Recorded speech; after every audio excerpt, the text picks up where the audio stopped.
Hello students, स्वागत है आप सभी का एक नए वीडियो में। और अगर आप भी यूपी स्कॉलरशिप 2023-24 का फॉर्म रिन्यूअल करना चाहते हैं या फिर रिन्यूअल करने वाले हैं या फिर रिन्यूअल कर रहे हैं तो आपके पास ये जानकारी होनी चाहिए कि इसका फॉर्म कैसे फिलअप करते हैं रिन्यूअल के लिए। इसके अलावा इसमें क्या क्या चीज़ें चेंज होती हैं, क्या क्या चीज़ें लगती हैं। इसके अलावा काफ़ी सारे स्टूडेंट्स के मैसेज आ रहे हैं व्हाट्सएप पे कि सर मेरा इनकम सर्टिफिकेट एक्सपायर हो गया, उसको कैसे चेंज करें। सर मेरा बैंक अकाउंट कह लीजिए कि ब्लॉक्ड हो गया है, उसको कैसे चेंज करें।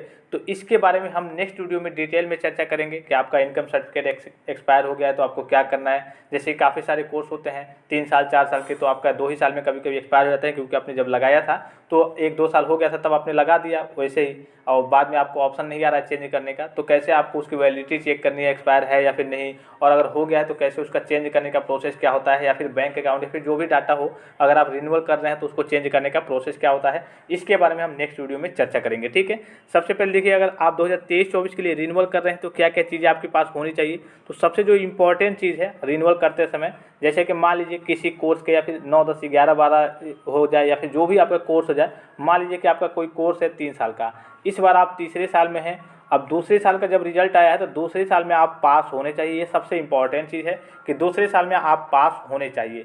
इसके अलावा जो तीसरे साल में आपका अटेंडेंस होना चाहिए वो 75%। जैसे कि अगर आप अभी स्टडी कर रहे होंगे तीसरे साल में, जैसे कि अगर आप तीसरे साल के लिए रिन्यूअल कर रहे हैं तीसरे साल में जा करके, तो आपका जो तीसरे साल में अटेंडेंस रहना चाहिए वो 75%। जैसे कि मान लीजिए आपने स्कॉलरशिप का फॉर्म फिलअप कर दिया, अब कॉलेज से जब वेरिफिकेशन होता है, जब डाटा जाता है, तो आपका 75% अगर अटेंडेंस करके नहीं भेजते हैं तो आपका स्कॉलरशिप का पैसा 75% प्लस नहीं करके भेजते हैं तो आपका स्कॉलरशिप का पैसा नहीं आएगा, आपका फॉर्म एक तरीके से मान लीजिए कि रिजेक्ट हो जाएगा। ये दूसरी चीज़ है। तीसरी इंपॉर्टेंट चीज़ है कि आपके प्रीवियस ईयर में कम से कम 50% तक होने चाहिए। अगर 50% से कम होता है, ये गवर्नमेंट अभी पिछली वीडियो में आपने देखा होगा, कल की वीडियो में मैंने बताया था कि 50% से कम है तो लगभग आप उम्मीद छोड़ दीजिए कि हाँ आपका स्कॉलरशिप का पैसा आपको मिलेगा। अब देखिए रिन्यूअल में क्या क्या चीज़ें यहाँ पे दिख रहा होगा कि काफ़ी सारे स्टूडेंट्स का मैंने रिन्यूअल किया है, जो खास करके अभी कक्षा 10 के स्टूडेंट्स हैं। अभी post matric other than intermediate यानी कि graduation, post graduation, ITI, diploma के बच्चों का अभी रिन्यूअल नहीं हो रहा है, क्योंकि लिंक वहाँ पे जनरेट हो गया है लेकिन लिंक अभी एक्टिव नहीं हो पाया है। सर्वर बिजी कह लीजिए, सर्वर डाउन कह लीजिए, ये सारी समस्याएं अभी आ रही हैं। तो वो भी मैं आपको सभी कोर्सेज का अलग अलग प्रोसेस बताऊंगा, चाहे आप कक्षा 9 के स्टूडेंट्स हैं, 10 के फ्रेश फॉर्म, चाहे रिन्यूअल फॉर्म, सभी के लिए।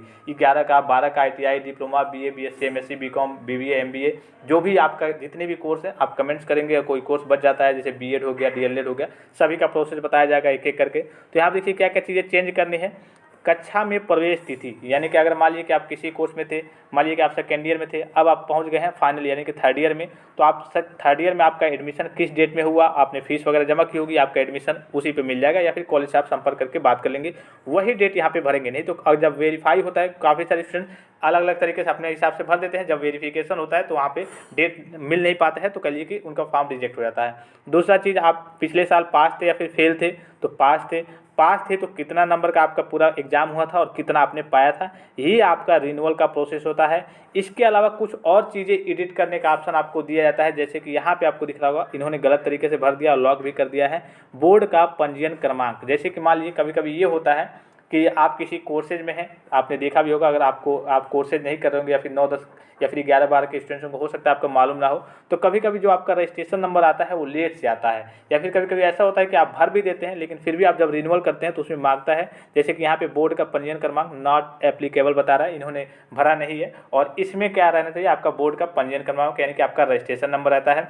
फिर से ट्रांसफ़र सर्टिफिकेट का दिनांक, यहाँ पे TC का आपका दिनांक रहता है और ट्रांसफ़र सर्टिफिकेट नंबर रहता है। ये सारी चीज़ें आपकी भरी जाती हैं जो इन्होंने जल्दीबाजी में गलती कर दी थी। तो इनका देखिए करेक्शन का जब डेट हो जाएगा, अगर लॉक कर दिया है आपने तो जब करेक्शन की डेट आएगी उसमें सही होगा, या फिर अगर आपने लॉक नहीं किया होगा, आपको अभी फॉर्म को लॉक नहीं करना है। अगर आपका ओपन हो भी जा रहा है, रिन्यूअल करने का प्रोसेस हो, या फिर आप फ्रेश फॉर्म भी भर रहे हैं, तो अभी आपको लॉक नहीं करना है, आपको थोड़ी थोड़ी वीडियो वगैरह देखते रहना है। क्या आप हो सकता है छोटी बहुत मिस्टेक कर दिए उसमें और आपको मालूम ना हो, जाहिर सी बात है जब आप भरेंगे तो लगेगा कि हाँ मैंने अच्छे से भरा है, और बाद में पता चलेगा नहीं हमने तो ये गलत भर दिया था। तो आपको सारे प्रोसेस आपके कोर्स के अकॉर्डिंग ऑनलाइन, फ्रेश और रिन्यूअल सभी बताए जाएंगे।